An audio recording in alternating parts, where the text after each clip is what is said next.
राधे कृष्ण राधे कृष्ण। ऋषि कौशितकी का कथन है, प्राण ही ब्रह्म है। इस प्राण रूप ब्रह्म को राजा के समान कल्पित किया गया है। वाणी उसकी रानी है, कान संदेश सुनाने वाले द्वारपाल है, नेत्र अंगरक्षक है और मन दूत है। यह सब इंद्रियां उनके अभिमानी देवताओं द्वारा बिना मांगे ही प्राण रूप ब्रह्म को भेंट स्वरूप दी गई है। जो इस रहस्य का ज्ञाता है उसको बिना याचना किए ही सब जीव चराचर जीव भेंट समर्पित करते हैं। जैसे कोई भिखारी किसी गांव में जाकर भिक्षा मांगते मांगते कुछ भी न पाने पर निराश होकर भविष्य में उस गांव वालों के देने पर भी अन्न आदि न लेने का निश्चय कर लेता है, वैसे ही प्राण की उपासना करने वाले साधक को यह कठोर कर्तव्य है, वह किसी वस्तु की याचना न करे। उसे अपने इस निश्चय में दृढ़ रहना चाहिए, क्योंकि याचक में दैन्य भाव रहता है। इस भाव के कारण उसे भीख मिल पाती है और लोग कहते हैं, जाओ हम तुम्हें भिक्षा प्रदान करेंगे। महर्षि पैखंग भी प्राण को ब्रह्म बताते हैं। उन प्राण स्वरूप ब्रह्म के निमित्त वाणी से अतीत नेत्रेंद्रिय है। उससे वाणी रूप इंद्रिय को सब ओर से व्याप्त कर रखा है। नेत्र और श्रोतेंद्रिय है, उसने नेत्र रूप इंद्रिय को सब ओर से व्याप्त किया हुआ है। श्रोतेंद्रिय से परे मन और मन के द्वारा श्रोतेंद्रिय सब ओर व्याप्त की हुई है। मन से परे प्राण है, इस प्राण ने मन को सब ओर से व्याप्त किया है, वही प्राण ब्रह्म है। यह सभी देवता उस प्राण रूप ब्रह्म को बिना याचना किए हुए भेंट देते हैं। उसका यह दृढ़ निश्चय वह किसी से कभी बिना याचना किए हुए मांगे। जैसे किसी ग्राम में जाकर याचक भीख मांगता है परंतु उसे भीख नहीं मिलती तो हताश होकर भविष्य में किसी से ही भिक्षा न लेने की शपथ करता है। उसका ऐसा निश्चय देखकर जिन्होंने पहले देने से न कर दिया था वे भी उसे आओ हम तुम्हें भिक्षा देते हैं कहकर अपने पास बुलाते हैं।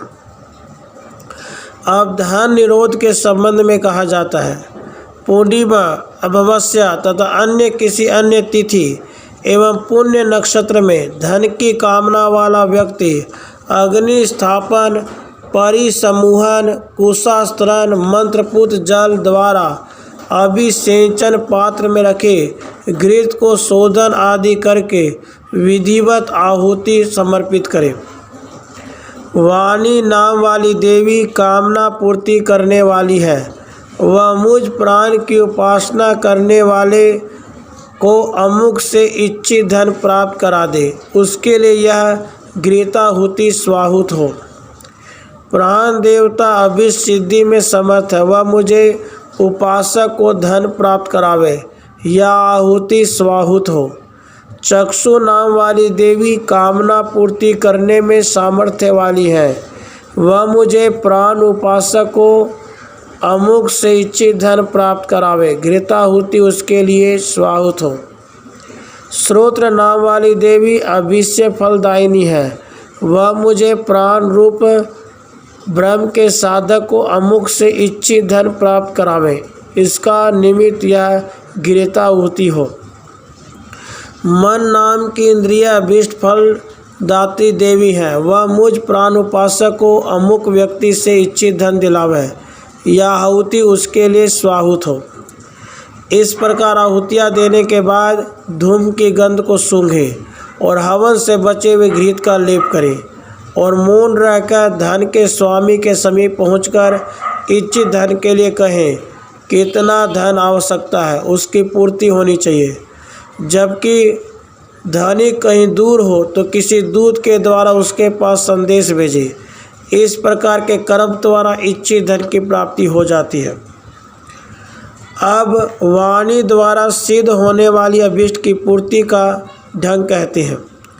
यदि उपासक किसी का प्रिय बनने का इच्छा करे तो वह किसी का भी प्रिय होने से पूर्व वाणी आदि देवताओं का प्रिय बने।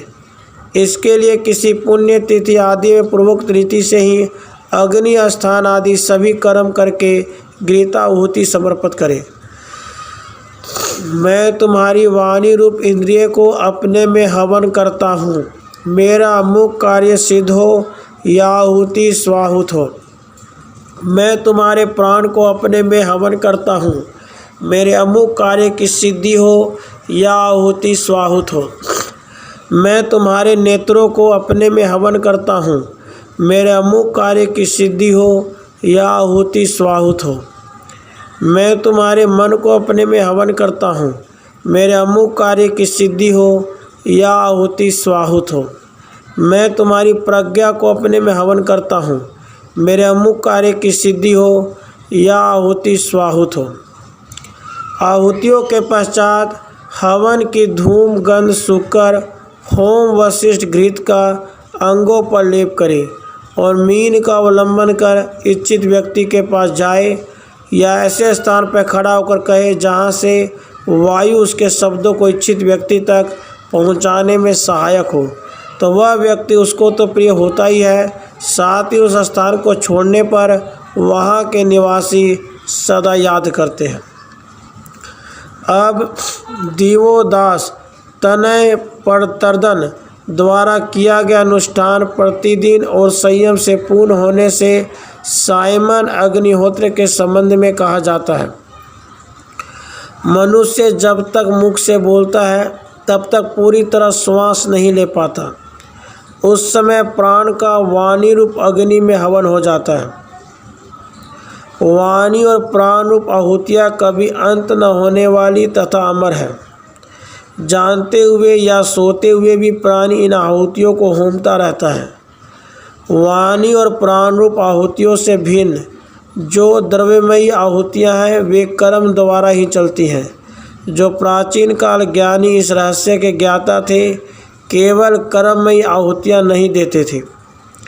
महान आत्मा शुष्क श्रृंगार भी प्राण को ही ब्रह्म जानते हैं। उक्त रूप प्राण को ऋक मानकर उपासना करें। जो ज्ञानी पुरुष प्राण रूप उक्त को ऋक जान लेता है उस ज्ञानी को संसार के सभी श्रेष्ठ बनने की इच्छा वाले प्राणी पूजा करते हैं।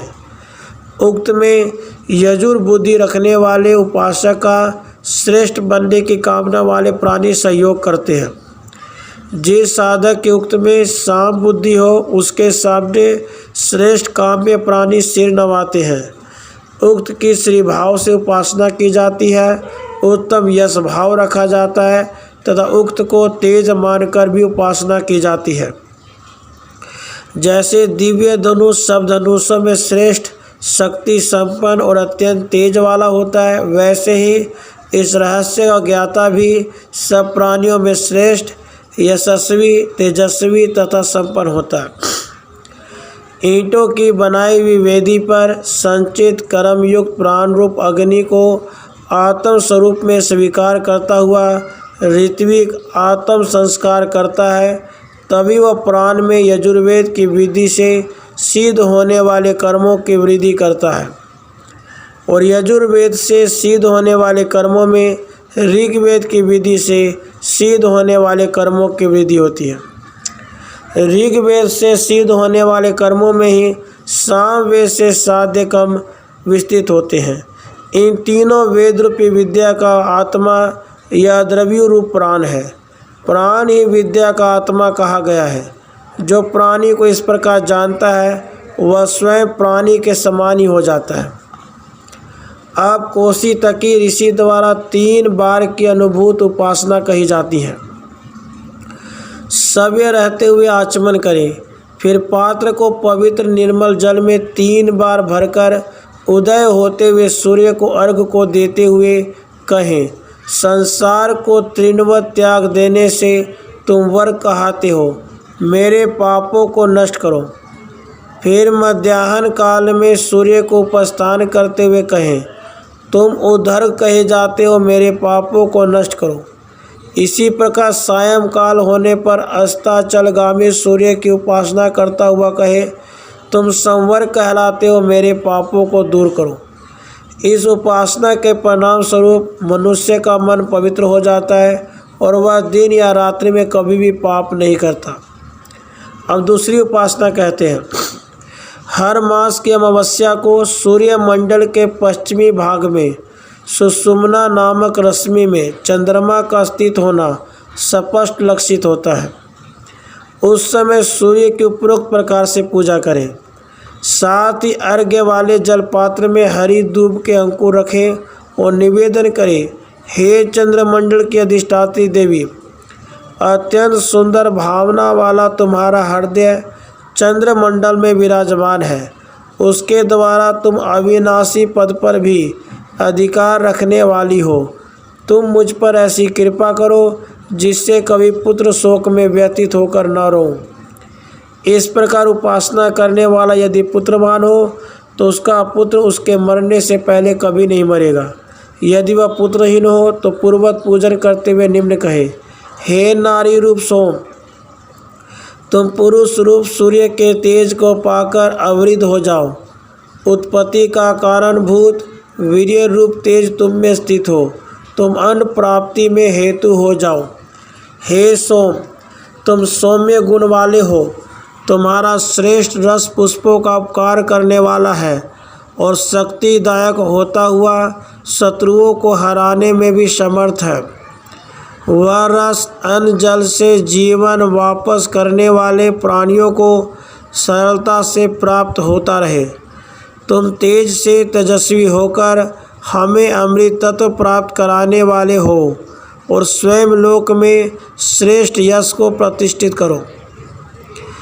जिस स्त्री रूप सोम को द्वादश आदित्य रूप पुरुष अपने कार्य रूप से आनंदित करते हो तथा स्वयं पुष्ट रहते हुए अक्षय बल वाले बृहस्पति हमें बल और आह्लाद प्रदान करें। हे सोम, तुम हमारे जीवन, प्रजाओं और पशुओं से अपनी भूख शांत न करो। जो हमसे बैर करता है या हम जिससे बैर करते हैं उसके जीवन, संतति और पशुओं से अपनी तृप्ति करो। मैं इस मंत्र के अधिपति देवता का और तुम्हारी संचरण क्रिया का अनुवर्ती हूँ। इस प्रकार ऋचा पाठ पूर्वक अपनी दक्षिण भुजा का अन्वावर्तन करना चाहिए। अब इससे अन्य उपासना कही जाती है। पूर्णिमा के दिन सायंकाल व समान जब पूर्व में चंद्रमा दिखाई दे उस समय पूर्वोक्त प्रकार से चंद्रमा का उपस्थान तथा निम्न पाठ करें। हे सोम, तुम संसार की प्रकृति रूपिणी उमा के साथ रहने वाले सोम नामक राजा हो। तुम सब कार्यों में कुशल 5 मुख वाले प्रजापति हो। ब्राह्मण तुम्हारा एक मुख है। उस मुख से तुम क्षत्रिय राजाओं का भक्षण करते हो। उसी मुख के द्वारा तुम मुझे अन्न भक्षण और उसे पचाने में समर्थ करो। क्षत्रिय तुम्हारा एक मुख है, उससे तुम वैश्यों का भक्षण करते हो। तुम उस मुख से मुझे अन्न के भक्षण और पचाने में समर्थ करो। शेन तुम्हारा एक मुख है, उससे तुम पक्षियों का भक्षण करते हो। उस मुख से मुझे अन्न खाने और पचाने में समर्थ बनाओ। अग्नि तुम्हारा एक मुख है, उसके द्वारा तुम इस संसार का भक्षण करते हो। उस मुख का अन्न का उपभोग करने वाला बनाओ। तुम में जो तुम्हारा 5वां मुख है उसके द्वारा तुम सब जीवों का भक्षण करते हो। उससे मुझे अन्न भोजी बनाओ। तुम मेरे प्राण, प्रजा, पशु किसी का भी क्षय न करो। हमारे बैरियों के प्राण, प्रजा, पशु को नष्ट कर डालो। मैं मंत्राधिपति देवता की ओर तुम्हारी संचरण क्रिया का अनुसरण करने वाला हूँ। इस प्रकार मंत्र पाठ पूर्व दक्षिण पूजा का अन्वांतर करें। उक्त प्रकार सोम का पूजन करने के बाद पत्नी के हृदय का स्पर्श कर उसके पास बैठे और कहे कि हे श्रेष्ठ मार्ग वाली, तुम सोम रूपिणी हो। तुम्हारा हृदय प्रजाओं का पोषण करने वाला है। उनमें निहित सोम मंडल के समान अमृत राशि का मैं ज्ञाता हूँ। इस सत्य कथन के कारण मैं कभी पुत्र शोक में न हूँ। इस प्रकार के कथन से साधक की संतान उससे पहले कभी नहीं मरती। परदेश से लौटकर आया हुआ पिता अपने पुत्र के मस्तक को सूंघकर कहे, हे पुत्र, तुम मेरे ही अंग और हृदय से प्रकट हुए हो। तुमने मेरी नरक से रक्षा की है। तुम 100 वर्ष तक जीवित रहो। तुम वंश की परंपरा को छीन मत होने देना और मन वचन काया से कभी पीड़ित न होना। जैसे गऊ अपने बच्चों के लिए रंभाती है, वैसे ही प्रेम पूर्वक मैं भी तुमको पुकारता हूँ। अब देव परिवार परिसर का विवेचन किया जाता है। जब यह लौकिक अग्नि बुझ जाती है, मर जाती है, तो उसका तेज सूर्य में चला जाता है। जब सूर्य दिखाई नहीं देता तो उसका तेज चंद्रमा में आ जाता है। इसी प्रकार चंद्रमा का तेज विद्युत में और विद्युत का वायु में प्रविष्ट कर जाता है। इसी प्रकार मनुष्य वाणी द्वारा जो बात कहता है वह ब्राह्मण रूपी है। जब वाणी बंद हो जाती है तो उसके तेज चक्षु को चला जाता है। जब चक्षु मंद हो जाते हैं तो उनकी शक्ति कानों को प्राप्त हो जाती है। जब कान की शक्ति समाप्त हो जाती है वह मन में मिल जाती है। जब मन भी निष्क्रिय हो जाता है तो उसका तेज प्राणों में मिल जाता है। जिस पुरुष को इस दैवी परिसर का ज्ञान होता है उसकी आज्ञा को पर्वत भी अमान्य नहीं कर सकते और उससे देव सकने वाले सर्वथा नष्ट हो जाते हैं। वाणी, चक्षु, श्रोत्र, मन आदि के देवता अहंकारवश अपनी श्रेष्ठता सिद्ध करने के लिए प्राण के साथ ही शरीर से निकल गए। इसके पश्चात इन इंद्रियों के देवताओं ने एक एक करके देह में प्रवेश किया तो शरीर बोलने, देखने, सुनने, विचारने तो लग गया, पर प्राण के अभाव में उठकर कार्यक्षम न कर सका। तब इंद्रिय ने प्राण की श्रेष्ठता को स्वीकार कर लिया और उसके साथ वायु में प्रतिष्ठित होकर आकाश स्वरूप स्वर्ग का गमन किया और अंत में अमृत तत्व के स्वरूप को प्राप्त कर लिया। जब पिता को अपने अंतकाल का निश्चय हो जाए तो पुत्र को बुलाकर अपनी प्राण शक्ति को उसमें प्रतिष्ठित कर दे। इसके लिए वह पुत्र का सर्वांग से स्पर्श करके अपनी वाक, प्राण, घ्राण, चक्षु, प्रोत्र, अनरस, कर्म, सुख, दुख, संतान उत्पत्ति शक्ति, गति शक्ति, बुद्धि आदि को उसे प्रदान करे और पुत्र उसको ग्रहण करे। इसके पश्चात पिता यदि जीवित रहे तो पुत्र के आश्रय में रहे या सन्यासी होकर चला जाए। इस प्रकार पुत्र को सभी शक्तियाँ प्राप्त हो जाती है। राधे कृष्ण, राधे कृष्ण।